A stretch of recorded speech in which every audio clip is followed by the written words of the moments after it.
All right, welcome back, everybody. Money Mondays here every Monday at 3:30 with your host, Ben Suttles, and your co-host, where the heck is Ferris at, man?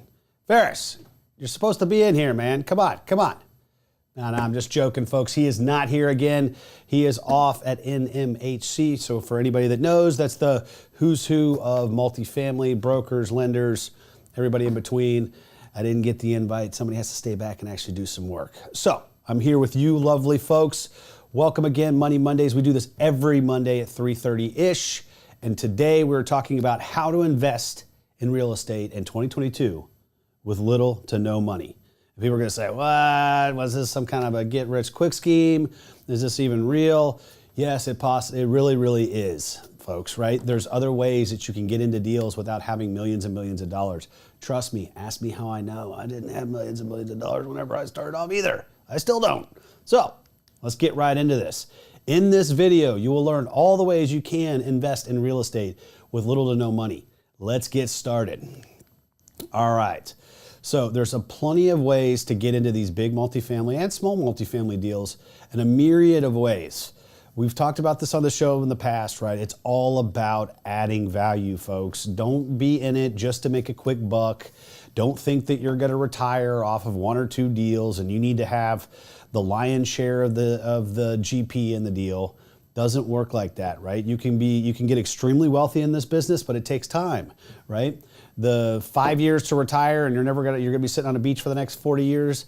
That stuff's a little bit of a pie in the sky, but there is ways that you can get into deals with little money and ultimately become wealthy down the road, right? So some of the ways that we've always seen and we've provided to people too is finding a deal.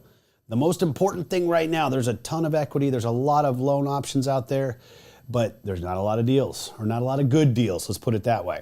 So if you've got some time, but you don't got a lot of capital, maybe partnering with somebody who does have money, does have net worth, does have liquidity, and saying, hey, I'm gonna go bird dog some deals. If I find one, would you partner with me, right? I think that's probably the easiest way, not the easiest, but probably the most common way for people to get into multifamily these days, and really even just in real estate in general, right? People used to do this on single family too. They'd be the ones that were bird dogging deals. They were knocking on doors. They were sending out the letters, and then whenever a deal came across, somebody was funding it.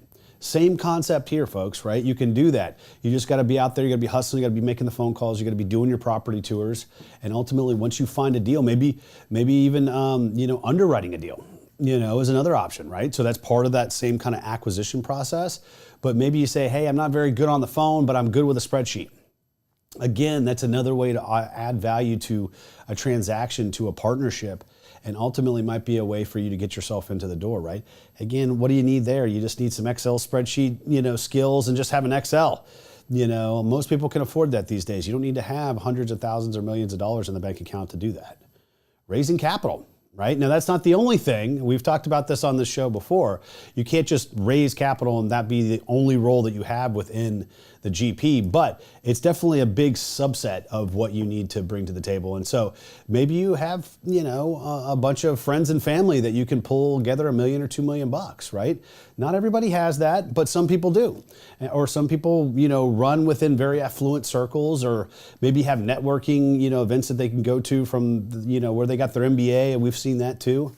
So ultimately raising capital is another way that, again, it involves little to no money to get into the deal. It's just the hustle. And if you're willing to put in the time, these top three things, and I'd say that these are the top three things, is one of the most important things that you can do to add value to a transaction and to a partnership. Being boots on the ground, right? And we've partnered with people that have done this too, right? Say we are investing in another state, let's just call it Florida. If somebody is in Orlando, and even better, they bring us the deal and they say, hey, I'll be your boots on the ground. I'll look over the deal. I'll check in. I'll make sure the property management company is doing their job. I'll make sure the construction company is doing theirs. That's pretty big. Now, if they try to do that here in Houston, not as much value to us, right? Because that's where we're headquartered at, right? But when you're talking about out of state and you've got an out of state boots on the ground potential partner that can add some value along the way, that might be worth something. Right? Balance sheet. So we talked about loans earlier and people that have net worth and liquidity, right? There's certain people that are very affluent, have already made their money, And ultimately this takes some money too, right? But it's a way that you can get into a deal with little to no capital out of your own pocket, right? Yeah, you're already affluent, you've already got money, I get it. That's kind of counterintuitive to what we're talking about today. But the point of today's show is how can you get into deals without putting a lot of your own money into them? Right? And again, KPs, guarantors, personal guarantors, whatever you want to call them, there's a lot of, different, naming that you can kind of get into. It's the same thing. They don't necessarily have to bring a bunch of capital to the table, right? Construction management, again, another one that we've done, right? We've partnered with a gentleman. His name's Oliver Fernandez, great guy out of DC, has his own construction company, right? Who better to partner with than somebody that has their own construction company, right? As people know, on a lot of these things, they're big rehab, big CapEx budgets, right? Think $1 million, $2, $3, $4 million CapEx budgets. I've seen upwards of $13 million on certain deals. These are huge projects, folks, and you need somebody that knows what they're doing, that can keep subs in line, can keep things on budget, can keep things on track, can get through the permitting process, right? Ultimately, all of that stuff takes time and expertise. And if you've already got that and you can bring that to the table, that's a way to get into a deal with little to no money. Asset management, same thing. We've talked about what is asset management on this show, so I'm not going to get into the intricacies of it. But again, if you're a good asset manager, maybe you've come from a private equity company, or you've come from, Wall Street or one of those firms, or maybe even we've seen it from corporate America. There's asset managers there too. If you know how to manage an asset, that's a way to get into a deal with little to no money. And again, folks, right, don't underestimate the power of what you bring to the table. That's huge. There's a lot of people that hate asset management, that don't know even the first thing about asset management, but maybe they've got a job, maybe they've got a deal. Maybe they can even raise a little bit of money, but they don't know anything about what needs to happen on the back end. Guess what? You, as an asset manager, can bring that to the table, right? And last but not least, property management. Again, a lot of folks came from property management. They want to get into the investing side. Maybe they don't have as much capital as they'd like, but they can bring that expertise and say, hey, we've got a property management company. We can manage it, and that's something that we've seen quite a bit. A lot of people have been approaching us because we have Disrupt Management, which is our property management company, about, hey, we've got a deal. Why don't we partner up? Disrupt Management can manage the deal. You guys can raise a little bit of money, sign on the loan, yada, yada, yada. That's another feather in our quiver, right? That we can, at the end of the day, arrow in my quiver. I should have gotten that analogy better. But you kind of get the point, right? Property management is another thing that you can bring to the table, because at the end of the day, this whole entire list, and Shannon, if we want to put this back up there, the whole entire list here, folks, is all about how do you add value to a transaction without having to bring a bunch of money to the table, right? The other one that I forgot on this, right?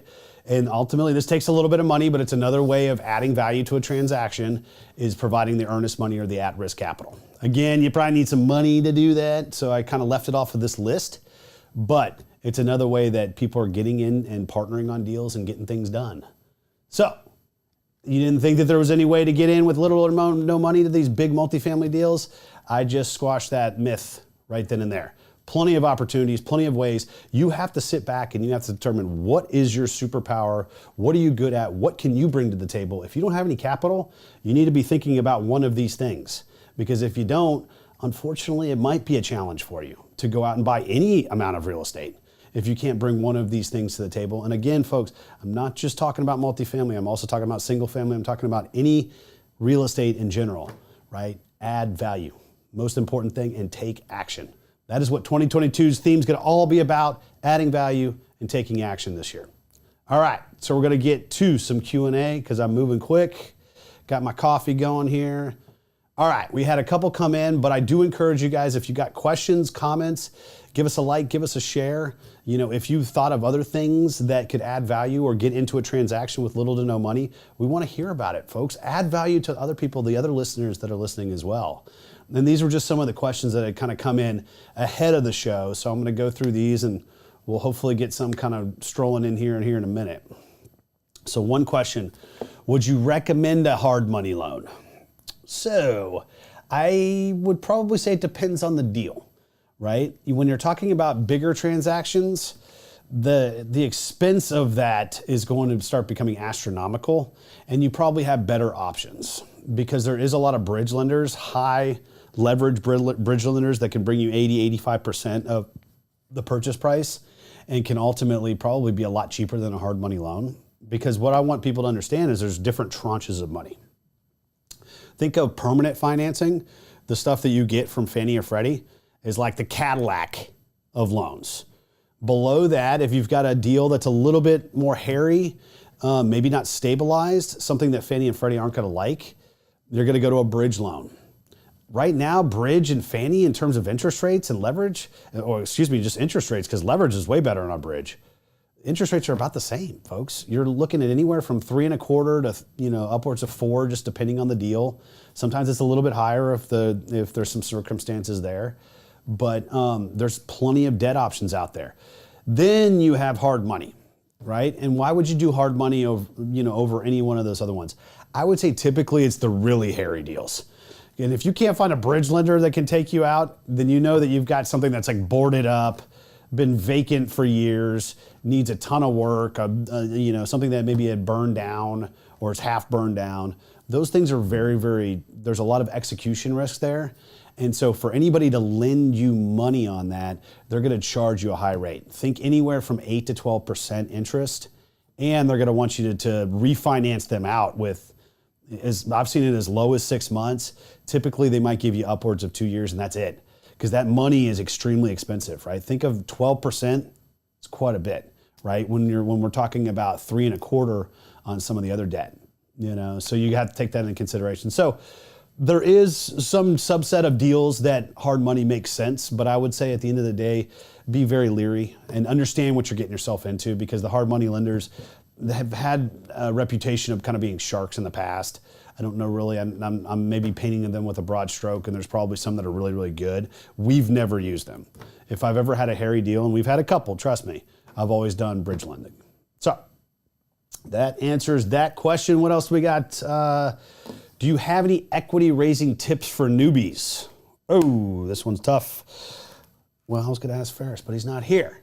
This guy is a myth, the legend, the man. Mr. Ferris usually has some pretty good tips on, how to get your brand out there, how to, ultimately build your own personal brand and marketing, right? Because I think it's important that people understand that, they're investing in you, not necessarily the product that you're providing. I think a lot of people kind of get them, that you're selling this opportunity or something like that. You shouldn't be selling anything.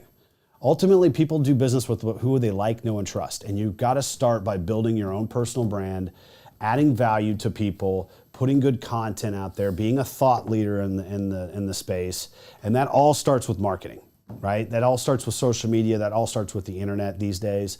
Ultimately, you can do it the old-fashioned way and go to every single networking event in town, but your reach is going to be still very limited because there's only going to be so many, opportunities that you can go to events each week. There's only so many business cards that you can pass out. So I'm a big proponent, and so is Ferris, of building your own personal brand and getting investors to come to you, right? Because ultimately, it's all a numbers game. The more people that are on your list, the more likely that you're going to find some people that are going to say yes, and then ultimately will invest in your project. So start by thinking about, how do I build my own personal brand? How do I add value? How do I create good content and become a thought leader in this space? And that's how you're going to have to go about it. Ultimately, it's going to be a lot of hustle, and it's going to take some time. Don't underestimate the amount of time that it takes. We only started seeing some success from our list probably the last couple of years. I've been in the business since 2014. So it does take some time. You just have to understand that, right? But that was a good question. All right. I'm going to pause there. Shannon, did we get any questions come in? Trevor says, hi, Ben. Thanks for always being willing to share your knowledge. We appreciate it. Thanks, Trevor, man. Hopefully to see you soon here. Maybe at Infant. We'll see. We'll see. So we're going to go right through it then. All right. So we're going to talk about our next meetup. The Houston Real Estate Networking Mixer. It is becoming one of the biggest events in the city. I'm excited to, go back out there February 3rd, 7 p.m. at Pitch 25 Beer Park. It's right down there by the stadiums, centrally located, great venue, got some food, got booze, come out there and ultimately do some networking. I think, again, folks, what it's important is it's not only a numbers game, but it's a relationship game. And you got to get out from behind your keyboard. It ain't going to happen doing it that way. You can only meet so many people and you can only develop that relationship so far. But we're excited to be, partnered up with Invested Agents and Sandmore Investments, both Boris Sanchez and Chris Bounds, great guys. So us and Disrupt Equity and them and Disrupt Equity are all partnering together to bring you this event, and we do it on a monthly basis the first Thursday of every month, right? So you can check it out at disruptequity.com/HTX meetup. Go ahead and register there, get you some more details. Ultimately find out what we're going to be doing over the next couple months too, because we're going to have a lot of great panelists, a lot of great speakers. We ultimately add a lot of value, but we have a great time, and ultimately it's all about the networking. So speaking of networking, I expect to hear and see all of you guys at MFIN, all right, which is coming up next month. Oh my gosh, I can't even believe it. February 12th. We only have executive tickets left. In fact, I think we're only down to maybe a handful, so you guys got to get them quick. This is the last call, so use that discount code at checkout at mfininvestornetwork.com. Pop in last call to get your $120 off.